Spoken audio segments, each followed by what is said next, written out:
Boom. Hey, everybody. How you doing? This is episode 2 of Crunch Time with Brian and Clifford.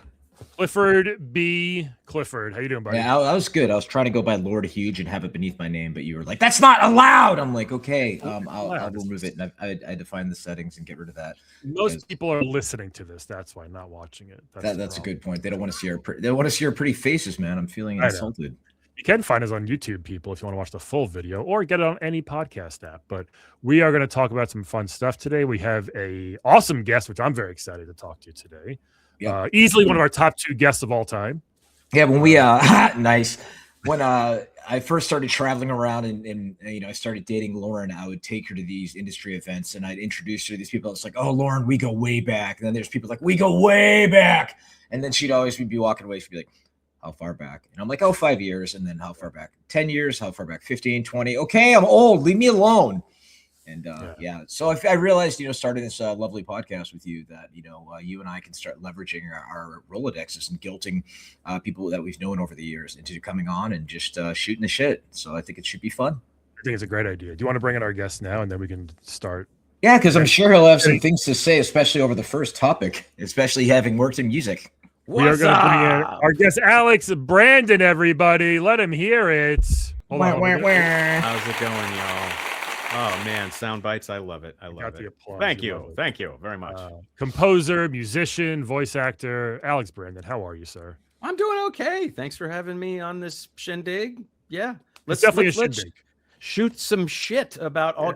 And I told Brian that I do have some quotes, like some ancient epic quotes from you, Cliff. And I'm going to drop some of those. And you're going to love them. I guarantee you. Yeah, not too crazy. The good stuff. I'm sure I was filled with wisdom when I was 19 years old, dude.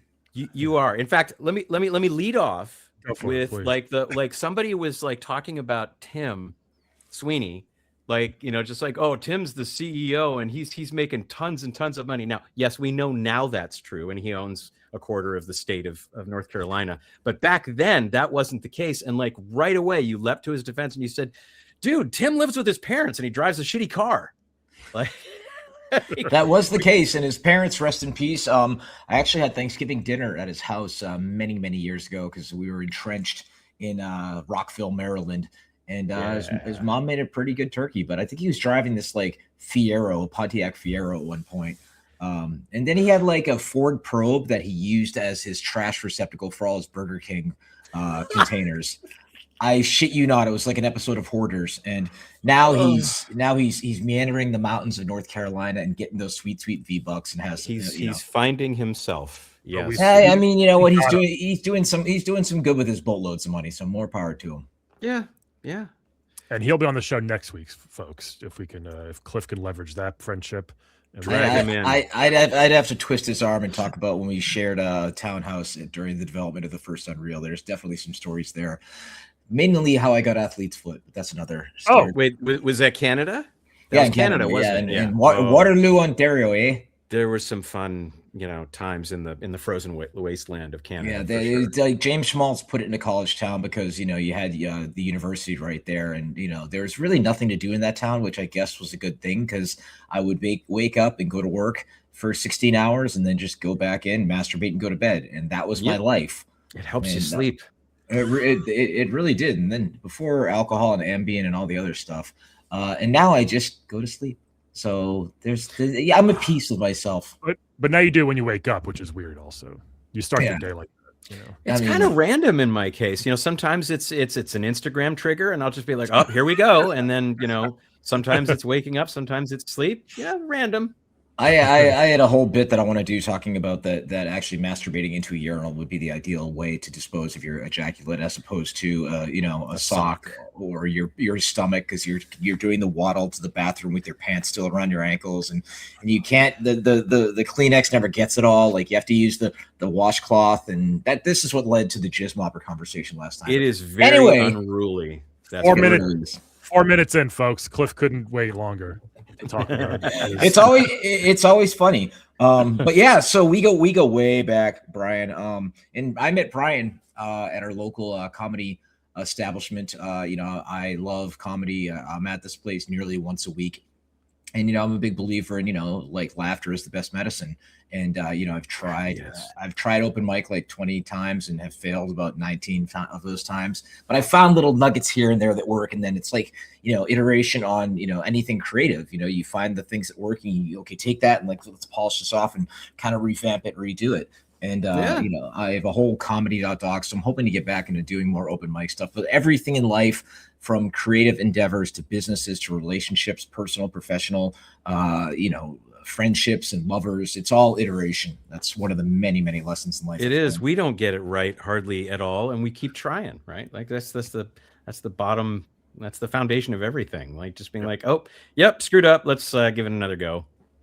Exactly. I mean, I've when I had Dare to Dream, which came after the Palace of Deceit. Palace of Deceit, made me a good amount of money to, pay some of my bills when I was living in Southern California. And then I did Dare to Dream with Epic, and that because it made no sense. And to be fair, I liked it. I still like it. It's weird. I was on Accutane at the time, and then Jazz Jackrabbit hit, and then still to this day, people are buying copies on GOG.com, and which is cool. Well, I have to. I'll say this all day. You started my career. It wasn't, I can't. I mean, Tim gave me and Jason our first check back in Rockville, and we did the "We're Not Worthy" because Wayne's World was big at the time. But it was you that said like, "Oh my gosh, this is like Zanuck. We got to publish this game." And like they said, Robert Allen got brought on board. It was your thumbs up for Tyrion that let that happen. So I am eternally grateful. And it also had that sweet was it Daniel Cook, his graphics? Oh yeah, using Brilliance on the Amiga. That guy, he's the one that really made it so just like this is going to be a good looking shooter. Yeah, I mean, and of course sounding good, dude. Yeah, it worked out. Andres Molnar helped on that front, making it sound from, kind of crappy ad-lib to really good, almost Sega Genesis. I still don't know how he did that. There's some extreme nerds on my Discord that have all this detail on like all the FM sound chip stuff. And I'm just like, and they're just like, did you know the register of this is that? And did you, I don't know any of that. Of course I know that. I'm glad you do. Was this pre-Sound Blaster?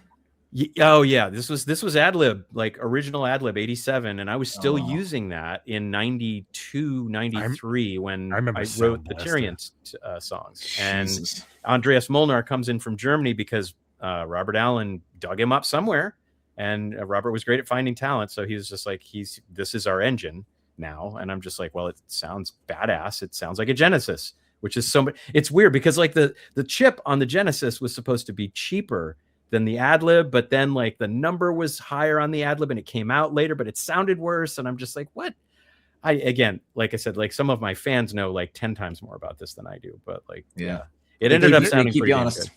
There's a very distinct sound if you were to like blindfold and name that tune between Super Nintendo and Genesis sounds. You can tell the difference like right away. Oh, definitely. It was more sample based. You talk to David Wise, who did Taboo the Sixth Sense, RC Pro-Am for the NES. I got to work with him at Retro briefly, and that was fantastic because the guy's an amazing human being, but he was kind of, closed. He really kept to himself for a while, and now he's doing conventions like a whole bunch of us other old fogies.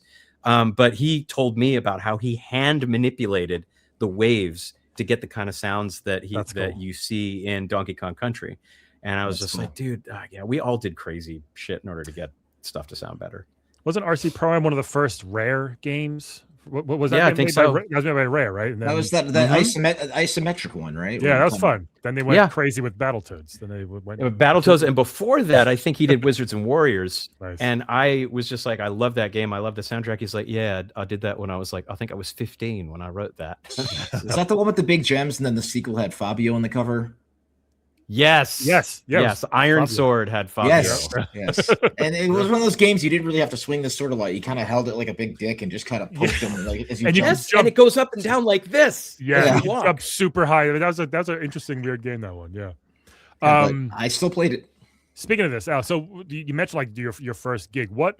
Let's get into that. What was it like? Like, were you, I don't know, was it something you were trying to get into for a long time? Were you working towards it? How old were you when you got that first like, I got my first real gig? Like, what was that like? Explain that real quick. I think Cliff and I are pretty close in age. So like I was 18, 19 when all of this began. So and this we're is talking, Jazz 2?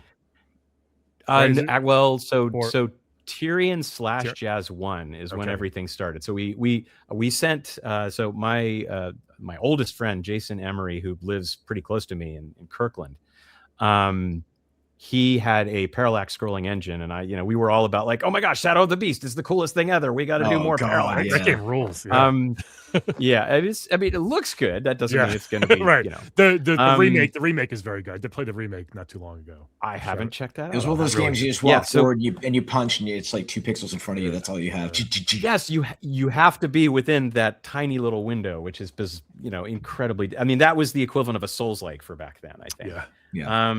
So yeah, like we sent in a demo to 3 people: Apogee, Epic, and Origin Systems. And Origin was just like, what? Like, this is not our kind of game. We don't like, and they were kind of insulated with their own IPs like Ultima, and they had already made that massive name for themselves. And then you have the shareware companies, and you got Apogee, and you got Wing Commander, and you got Apogee and Epic. And Cliff knows this very well, but like the bizarre thing was I got a glossy folder with the Apogee logo on it and all of the paraphernalia that says like, we're the best shareware company. And I got a glossy Epic folder. Like, the logo sizes were the same. They ordered from the same 1-800 warehouse, like the Miles Kimball catalog or of Oshkosh or whatever you want to call it, of glossy folders. And they both sent, perspective, they were different companies, but the same pitch, essentially the same kind of materials.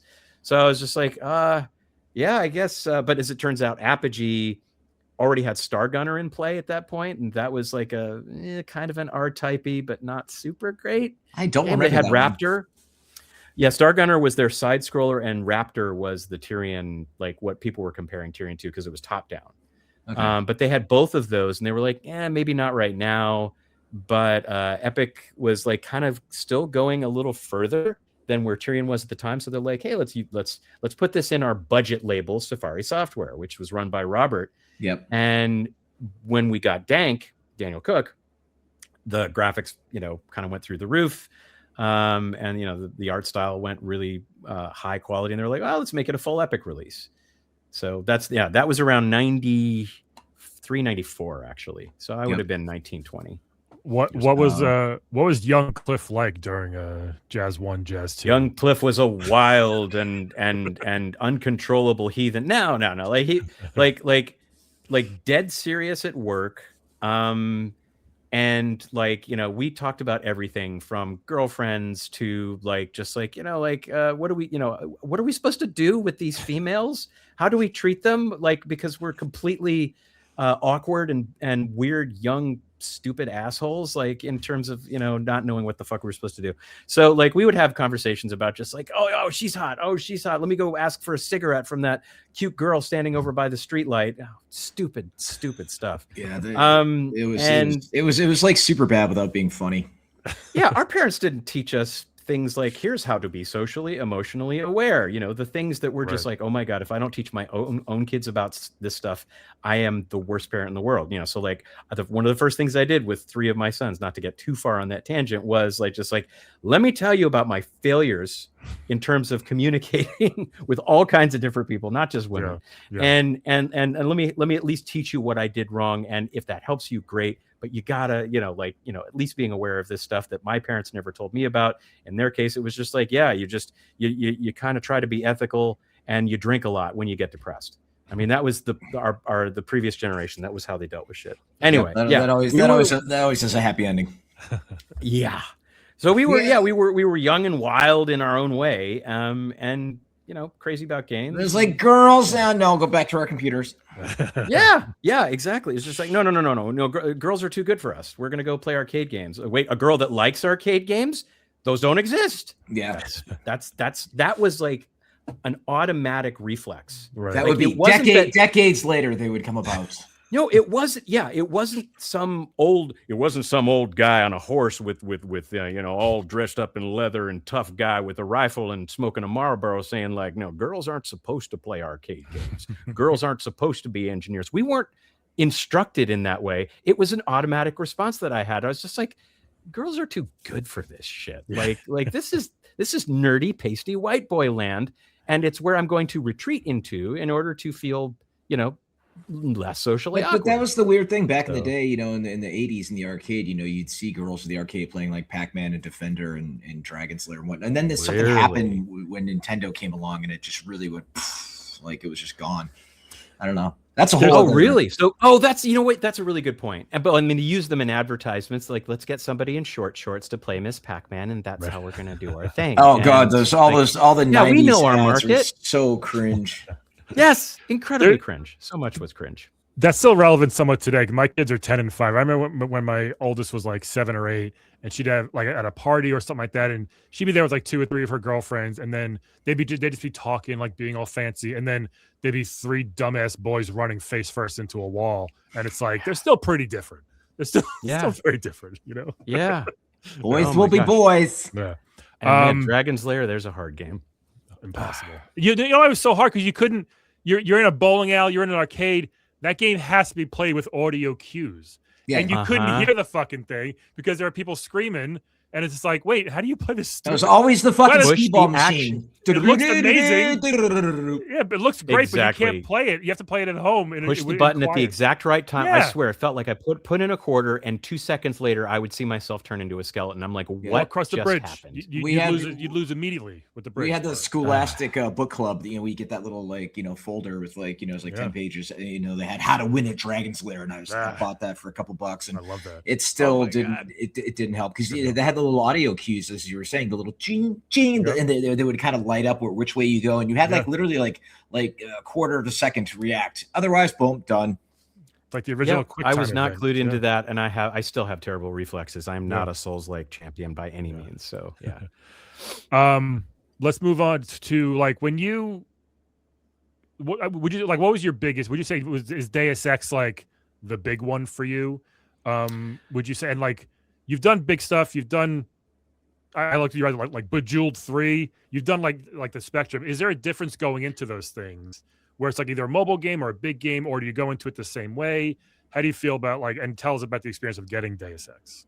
That's a good question. Yeah, Deus Ex is probably the biggest. Yeah. It's really heartwarming to see it's still on a top 50 list of all time, or a top 10 RPG or whatever it is. And even though the team had its level of dysfunction, like all teams do, I think we were all familiar with that. But it's, I went into that because I was a fan of System Shock. Mm-hmm. So I sent Warren Spector a demo.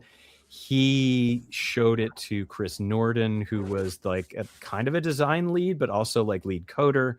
And Chris and I became friends afterwards, but Chris was just like, wow, you did Unreal and Unreal Tournament. We're using mods. This is a slam dunk. I think you do a great job. And they brought me into Austin. But before that, Warren just said I think your music sounds pretty good and you're a System Shock fan. So I did some remote music first before, there was actually an option.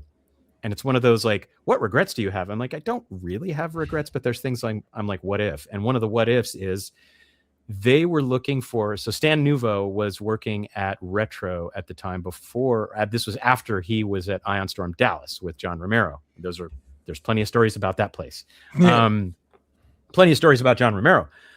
Good ones and bad ones, but so the Stan said, I'm at Retro. We need an additional sound designer.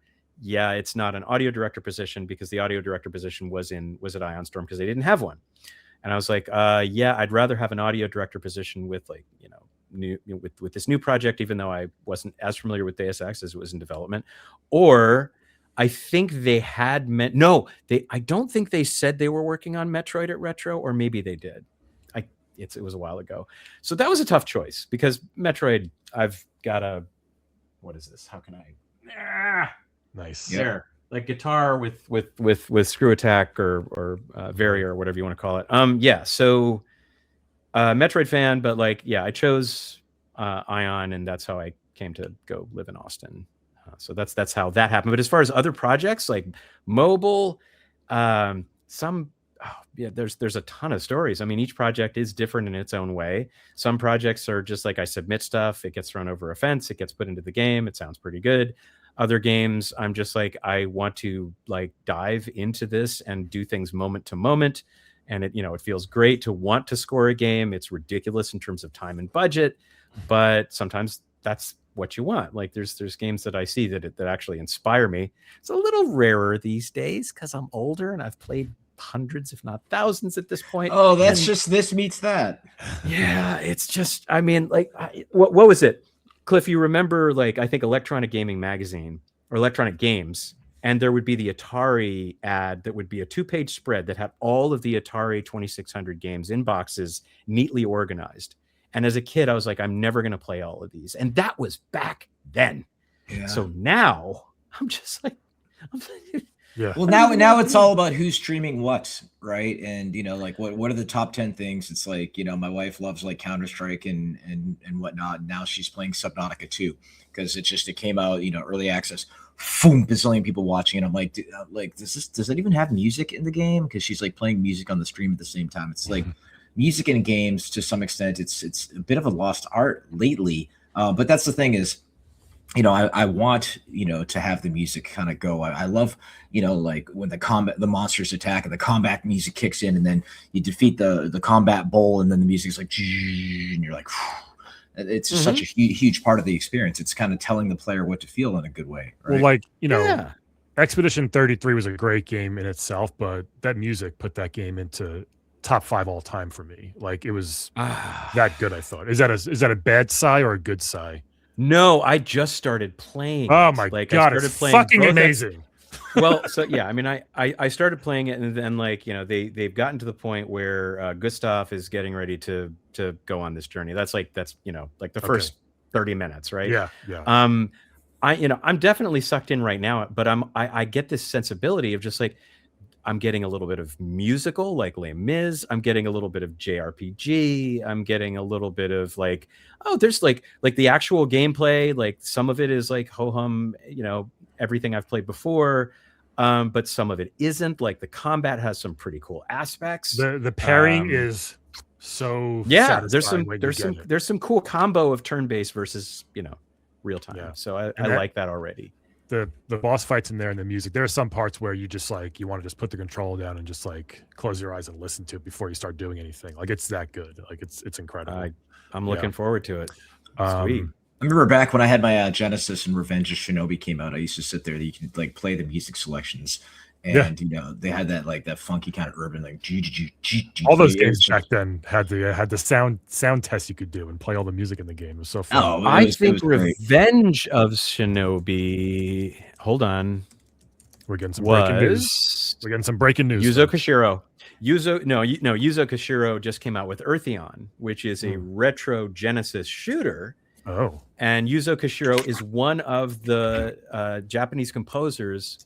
Like we worship these games, we worship these composers, and like when you meet them, like they try to do the same stuff to you. Like Yuzo is just like, oh my gosh, you worked on UT, you worked on I'm humbled here, and I'm like, no, it's the other way around. Like like you are the heroes. Like this guy did ActRaiser and tons of and he's got, I don't know, 20,000 Twitter followers, and I'm just like, of course he does. Like he's just unbelievably good. So there's something.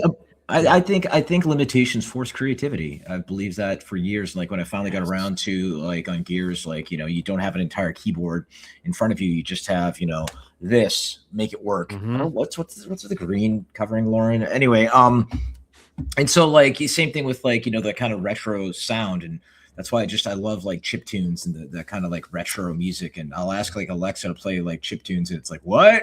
And like, here, listen to ABBA. Like, okay, I like ABBA, but come on. Oh no, Brian, go ahead. I was gonna say, so my wife's a music teacher. She's been a musician her whole life. She's a singer and all that stuff, but she teaches now.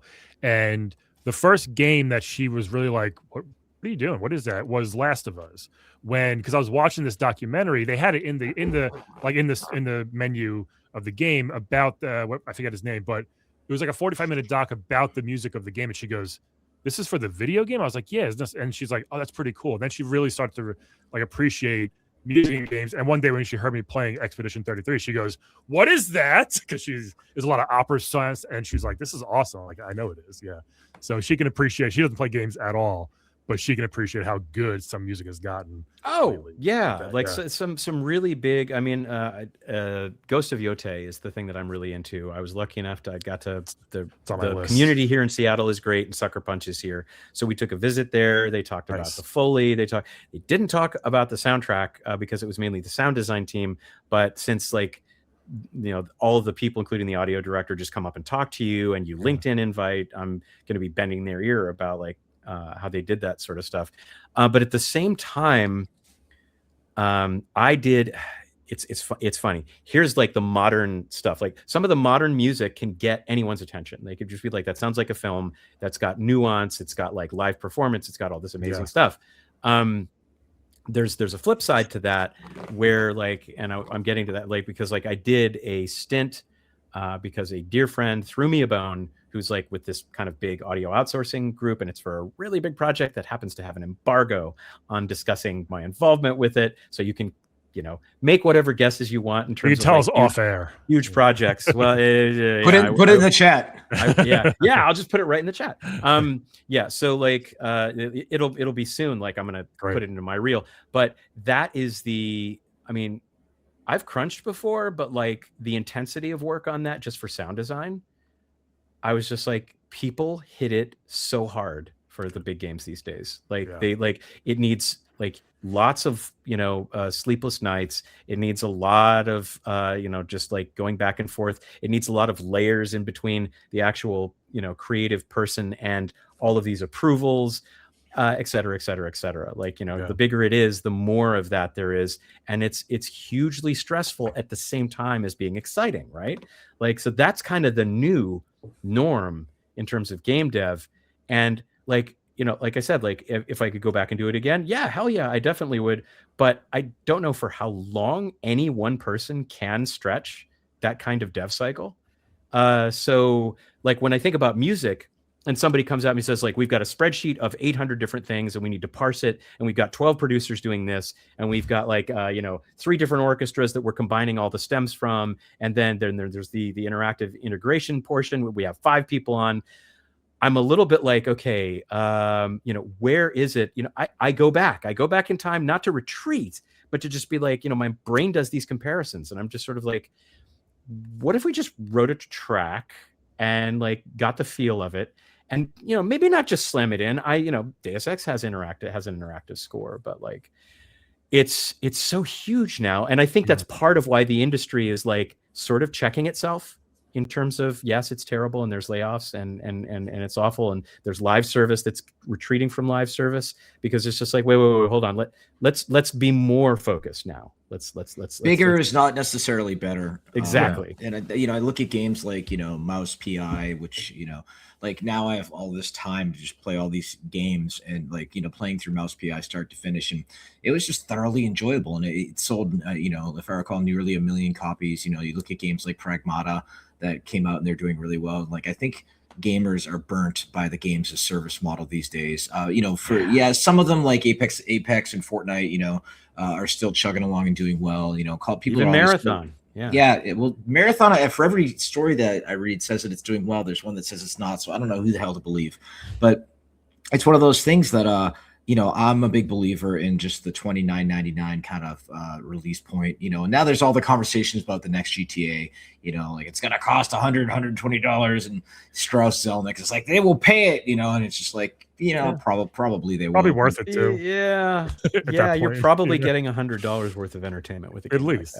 At least. But yeah, it's, I think music is in sound effects are often one of those things that you don't appreciate them enough as gamers. It's like, you know, with Pragmata, just, you know, the sound effects in the game, like I just opening a door and selecting things in my inventory, it's just tickles this part of my brain.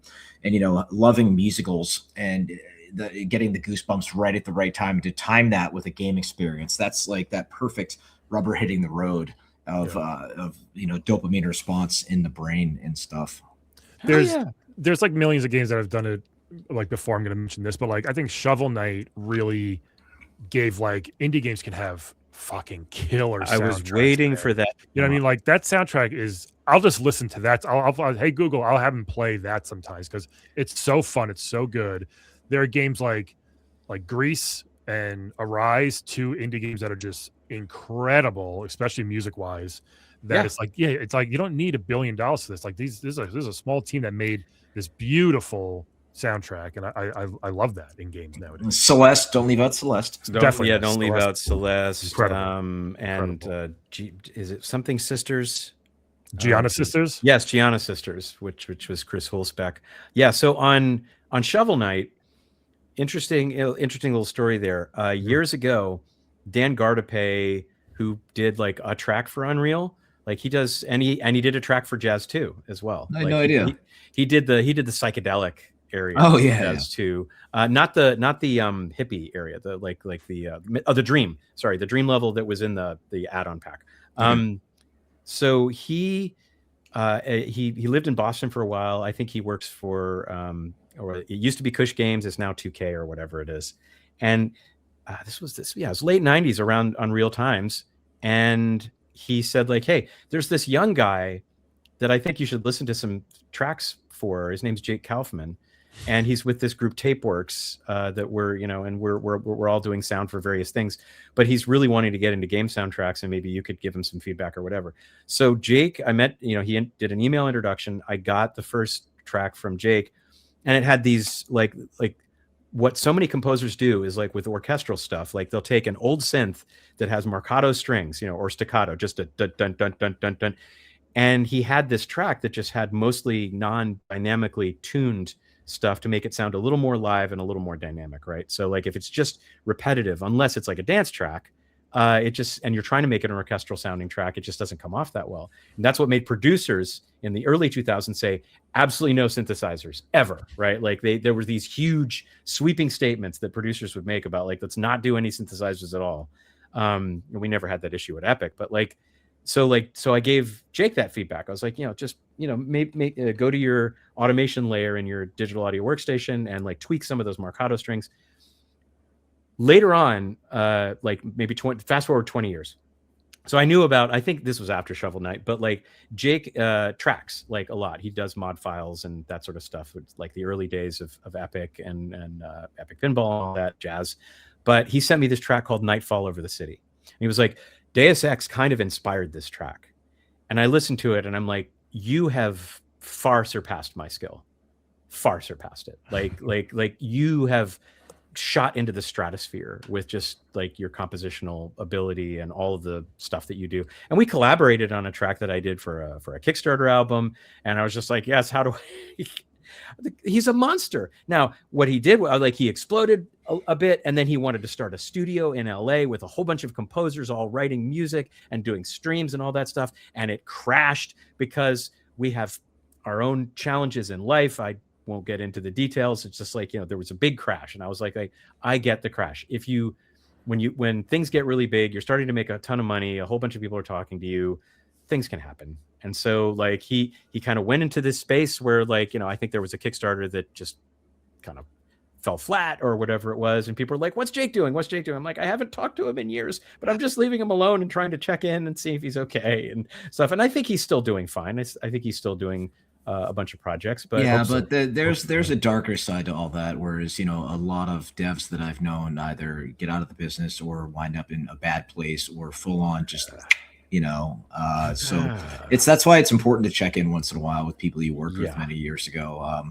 It's one of those things like, what you ever hear about so-and-so? No, what happened to them? And it's right. It's this dark, seedy underbelly of just entertainment in general. I was going to say that's, hey, I'm a comic, so I know a lot of people who've gone that way, unfortunately, That's what I hear like the most out of. And we my family and even my ex and my boys, like we all love John Mulaney, and we just saw Baby J, and I was just like, this is great.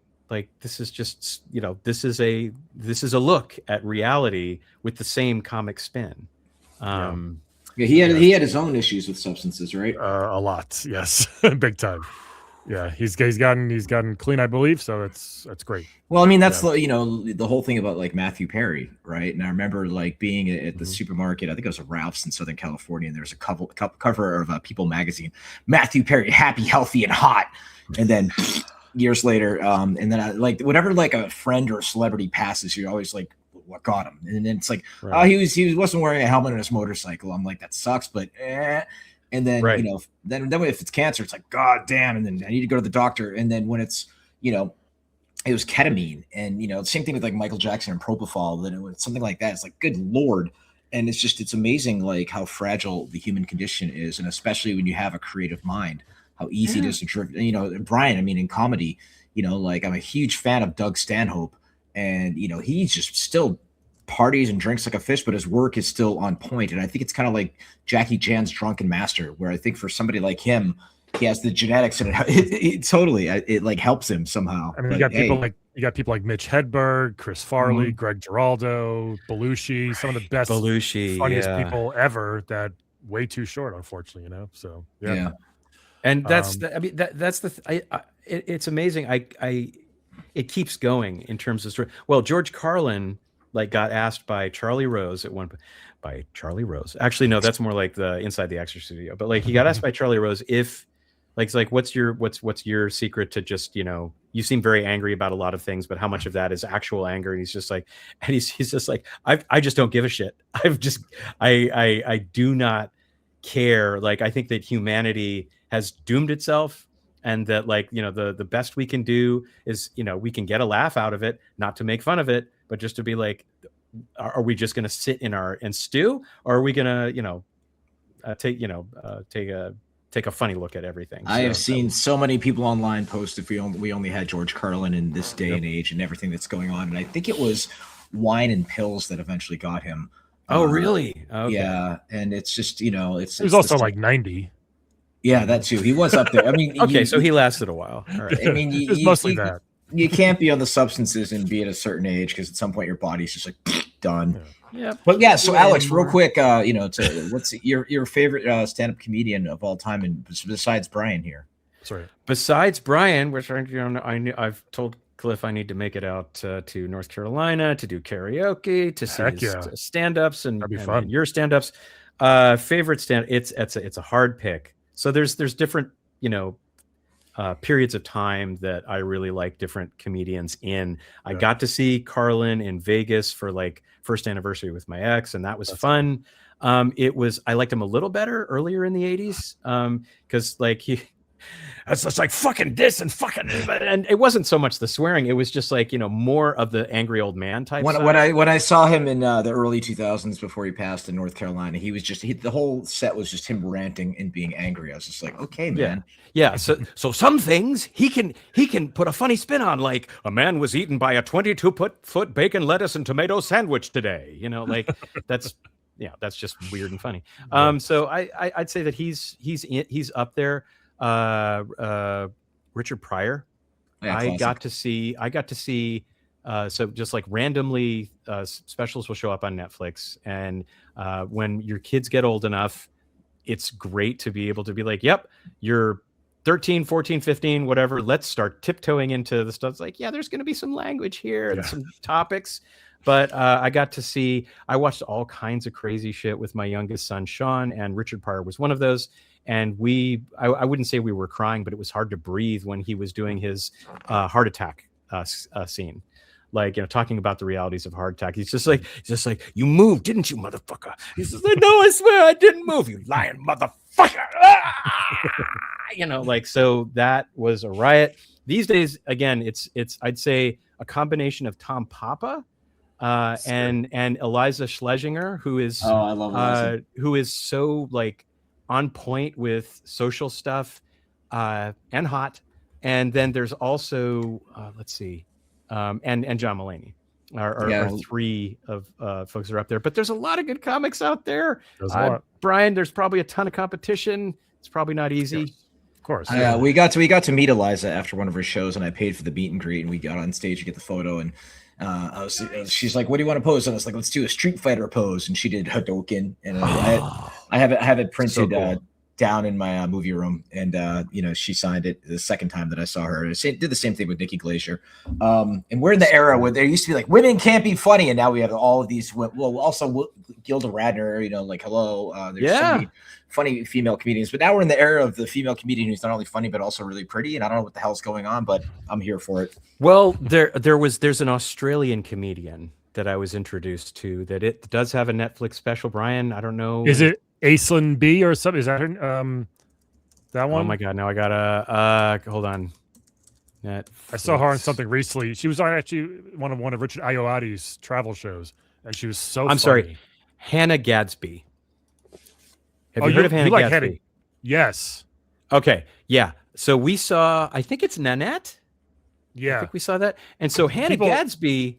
People hated that. Some people hated that special. There was a lot of controversy with that one. Really? Well, so like what was different about it for me was like it got serious as a heart attack to pull from Richard Pryor again, but like to be serious about it, like towards the end, like there's still some humor, like she keeps the humor in, but she's just like, I'm actually going to be real about my life and some things that happened. And you're just like, I think that's why people were mad that it wasn't like joke. It's like, oh no, I loved it. I loved that it went in that direction. And I think you could joke about anything if you frame it in the right context. And I love Seinfeld says that.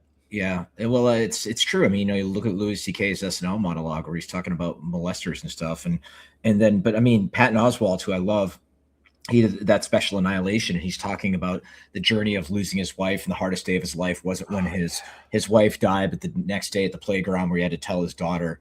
And it was just, I'd never laughed and cried so much in like a 10-year period. To make that funny was insane. Yeah.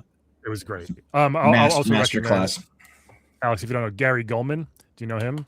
No, let me write it down. He's my favorite, probably of all time, and he's one of his specials a couple of years ago was called The Great Depression, where he talked about his bout with depression and everything, and it was just like he's a genius as far as stand. He's one of the funniest dudes. You probably know him from he's got that bit from Conan where they abbreviate the states.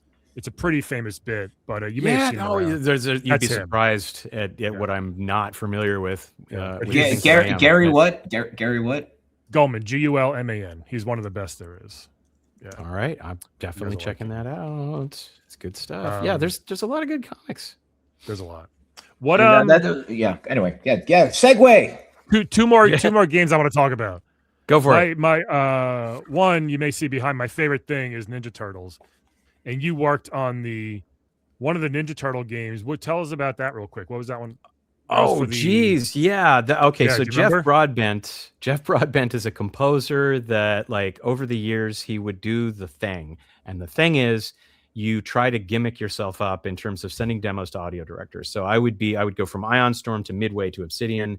And at Midway and Obsidian, you just get contacted by people that want to work with you.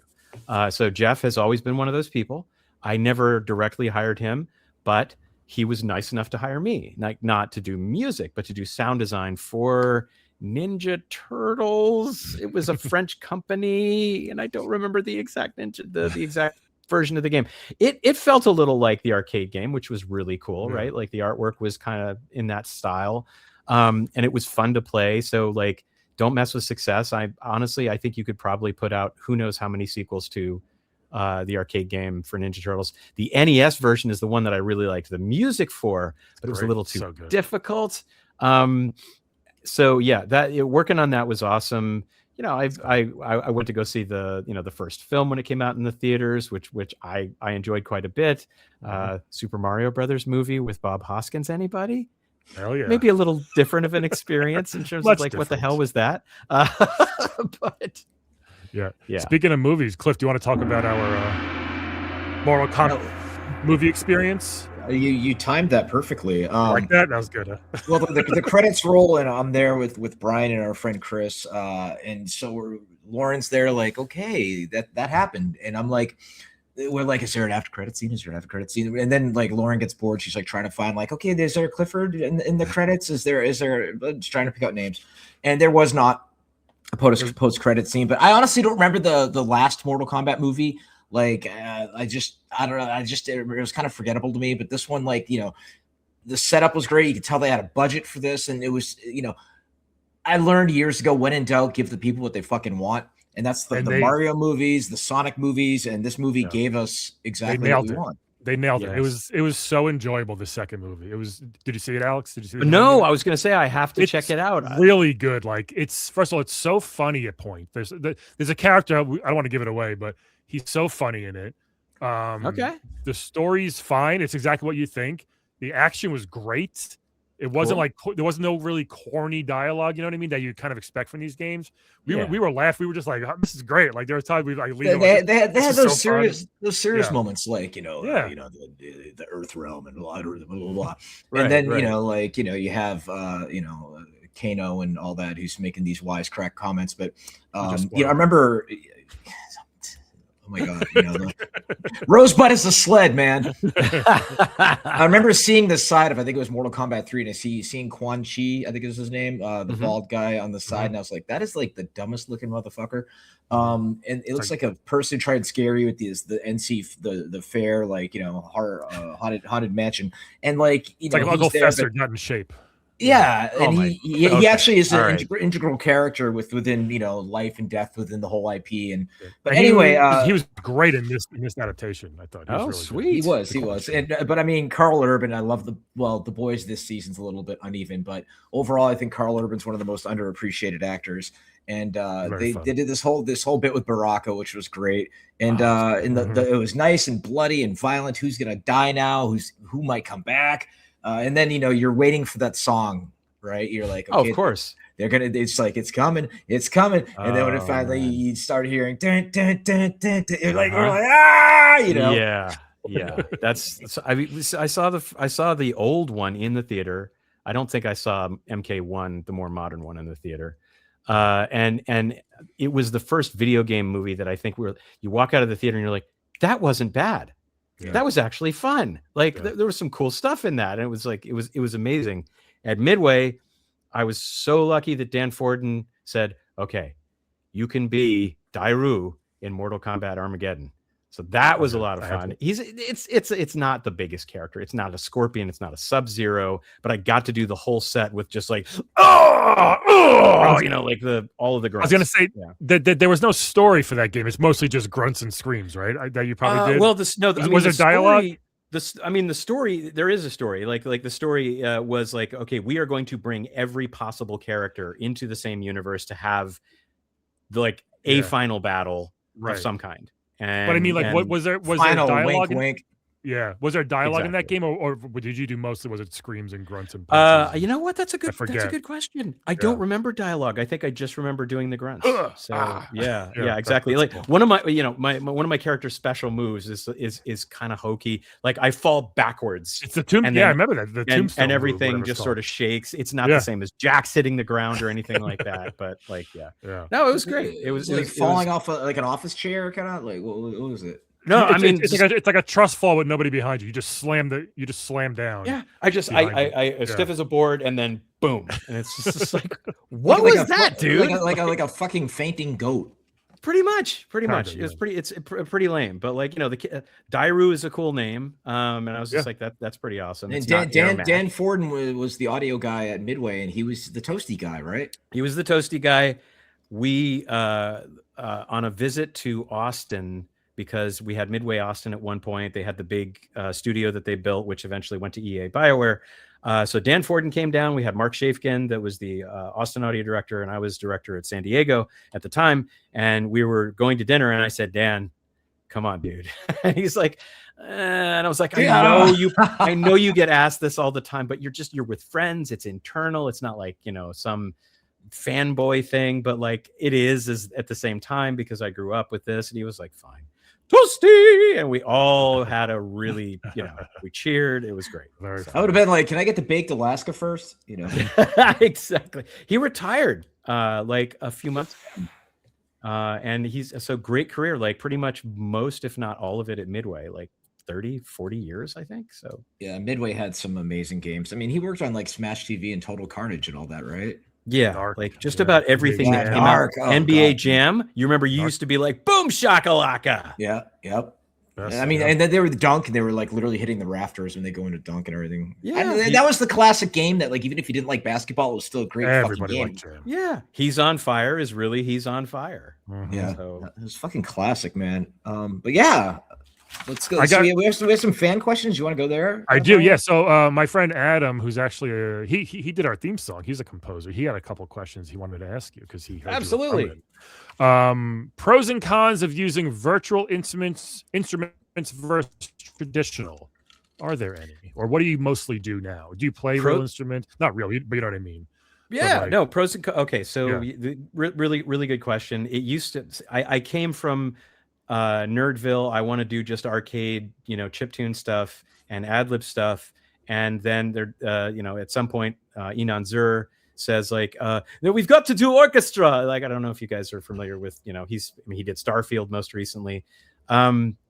And he said, like, let's do an orchestra for Gauntlet. And we did. And it was great. And I was like, wow, this is like a movie. And then you sort of take a step back because you're just like, is it a game anymore?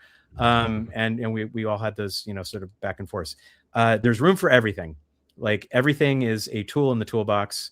You should familiarize yourself. And there are so many individual instrumentalists that are just out there. And they're like, I want to work on games. Send me whatever. I'll record it remotely. It's going to make your game sound better. It will. We can think along the lines of just like, oh man, this is going to be too expensive.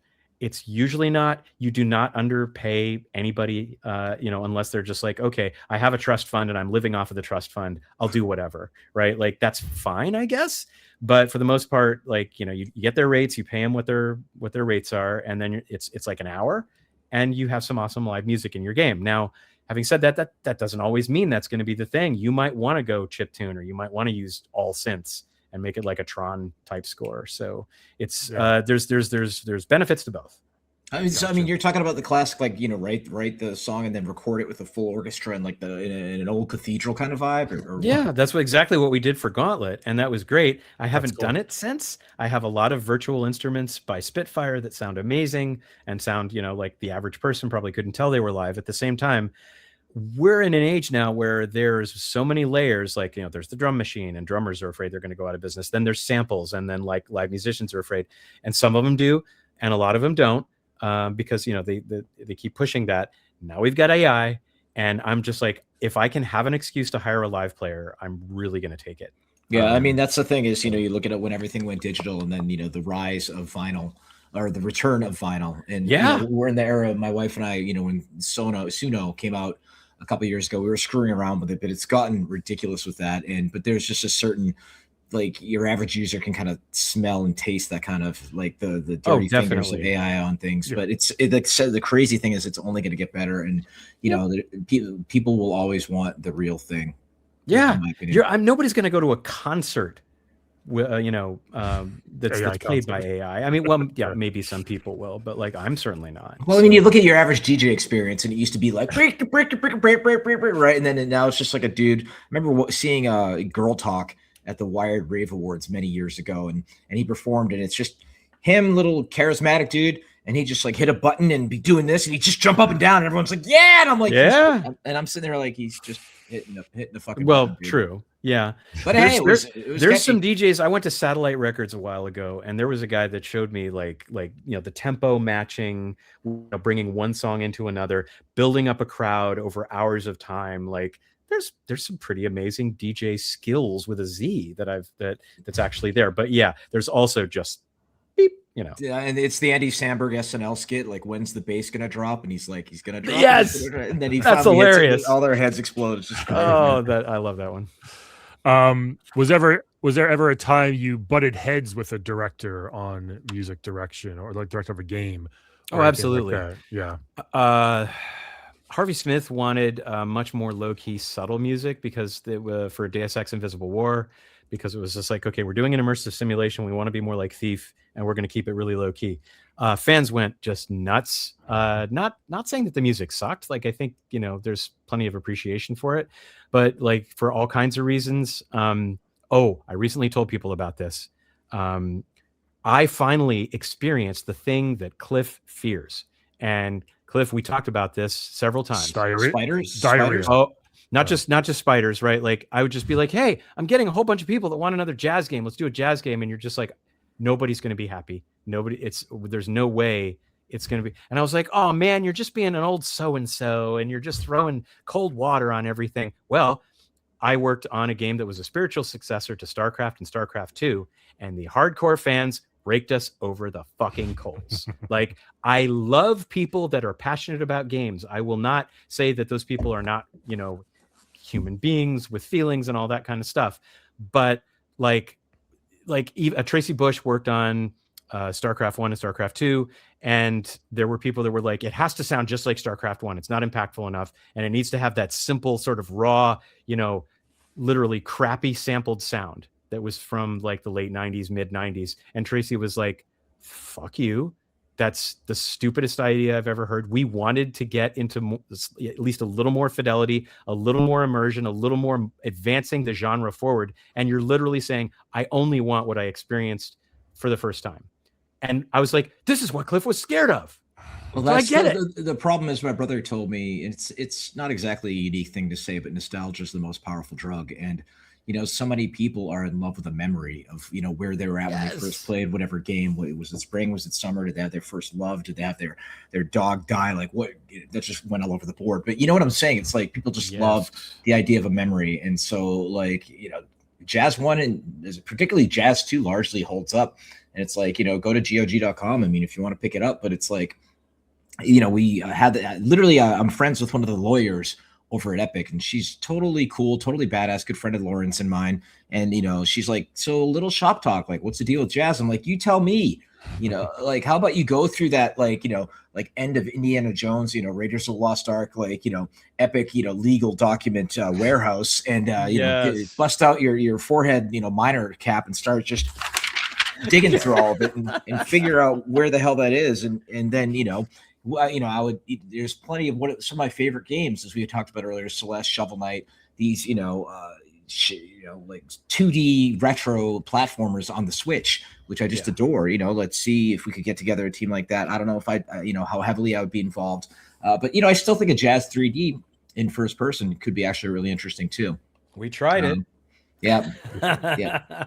But I think, like you just go back to like Jumping Flash on the PlayStation 1. That's my short list of games that tried something new, did a really cool job of it, and nobody's been like, let's take that and update a spiritual sequel to that. I think there's definitely that's why Jason is all like, because I'm like, let's do another Tyrion, talking about maybe doing a Tyrion LP. Cross fingers, something happens. A lot of people are just like, oh, hang that on my wall. I'm like, that's great.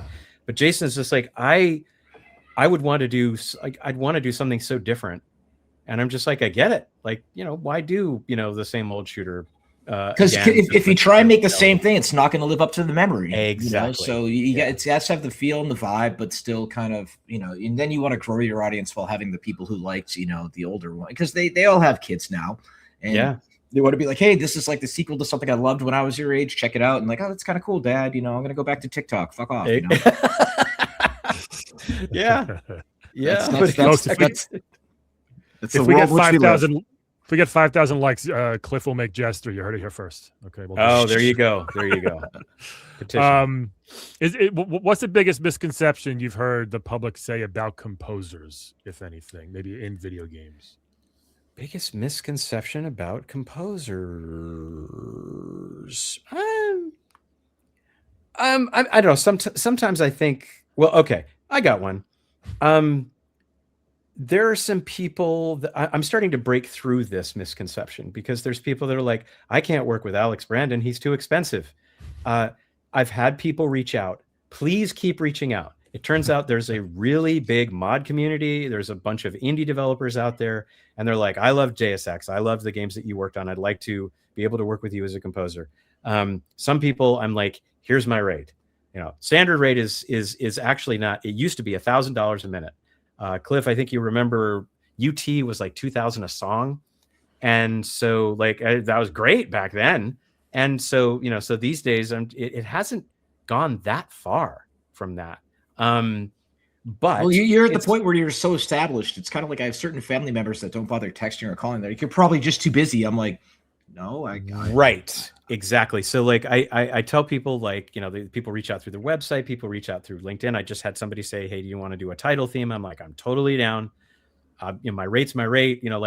There is a range, because I know there's indie developers out there, and I'm just like, okay, in order to keep the lights on, it's this. I have enough time for that. Ideal would be this. So like I tell people about that, And so don't be afraid to reach out and say like, okay, I've got a project. It'd be great to have you collaborate. Yes, a 60-minute soundtrack, probably unlikely for most people out there, but like, let's see what happens. So that's a misconception. And it goes from me to T. Lopes, who is like, he did Sonic Mania. And you want to talk about, wow, amazing platformer guy. He did Metal Slug recently. And we had a conversation over Twitter, and he was like, dude, just reach out to indie developers. There's guys with rich dads. There's crypto bros.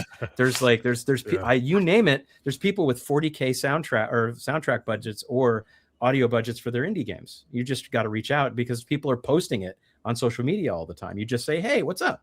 So even if you're established, going to the top of what we were talking about, when you're at the arcade and there's that girl over there playing Shinobi and kicking ass, go talk to her. She's going to be talking to somebody. Exactly.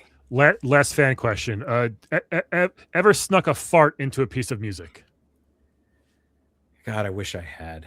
Yeah. No, I haven't. But like, I did stuff with my friend Brian Rudge years ago in Modfile, and we recorded farts for those. Nice. We were an ex-girlfriend of mine recorded moans as well. Like there was a jazz track that we did with Jazz and Lori having some fun that did not get released. The furries would have loved it. They would have indeed. Yeah. So like, I think there were some farts, but not in a like, hey, I'm releasing an official Alex Brandon soundtrack. And Alex, you were involved with the UT sound packs that Lonnie Manila did, because we wound up doing the ones with Howie where it's like, holy shit, monkey fucker and all that stuff. And then we had like the version of her where Lonnie was doing like double kill, multi-kill, godlike, and like it sounded like she was building to pleasure. And in hindsight, it was the most dumb sophomoric shit, but we were in our 20s. We're like, let's see if she can do that. Absolutely. There was what's the name of that? She was a synthesizer artist, around the time of Wendy Carlos and Tron. And she did Xenon, the pinball machine. And so there's somebody that when her normal speaking voice is sort of like this, and then you hear her recordings for Xenon, it's just like multi-ball. Oh yes. And so kids going into the arcades are just like, I want $5 of quarters just for this game. That was like the other SNL skit with Will Ferrell where they're like, at Thanksgiving dinner and they're squeezing the Heinz bottle, and then like, instead of the sound, it makes the sound. Oh, that's right. And then like the mayonnaise one, they're squeezing the mayonnaise and it makes the guy sound like and the kid grabs the ketchup female one. He's like, I'm going to go to my room, and she's like, no, you're staying down here. Oh my god, that's great. On that note, yeah. Cool. Hey, did you ask we didn't ask the desert island question. Go for it. Where the hell is it? So what band / album you're trapped in a desert island? Which one do you select? Oh, one of these. Yep, it's always coming. God, yeah, the one that I sit and I try to figure that part out. Sitting on a desert island. Oh, I'm gonna totally cop out and say Peter Gabriel greatest hits. Yeah. The greatest hits compilation is not a bad idea if you're stranded somewhere. That's good. Yeah, because like if you get Security, you've just got Shock the Monkey and a couple of others. If you've got Us, then all you've got is Digging in the Dirt and a couple of other ones, and then So would be a good one, of course. But in Your Eyes. Yeah. So that's the one off of that. But like the whatever it's called, 16 Golden Greats or something along those lines. Like all of them are pretty badass. So here's the problem. Don't forget to bring batteries if you're stuck on the island and a radio. So that's the issue. That's the issue. You gotta get the winding ones. Just a CD won't matter. You need or solar power. Let's talk about energy resources in the United States and the wise decisions we're making about our future. Data centers and all that. Yes, let's talk about data centers and all the all the things. I'm so happy I got solar panels a couple years ago. Yeah. Oh, that's good.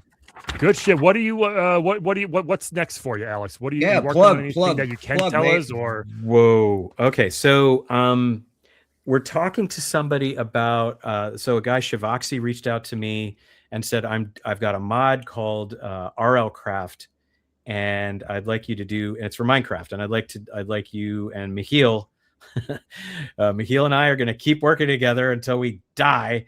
I'd like you guys to do some music for it. So we're talking about that. Talking about, as I mentioned earlier, a physical release for Tyrion as a soundtrack with Material Collective.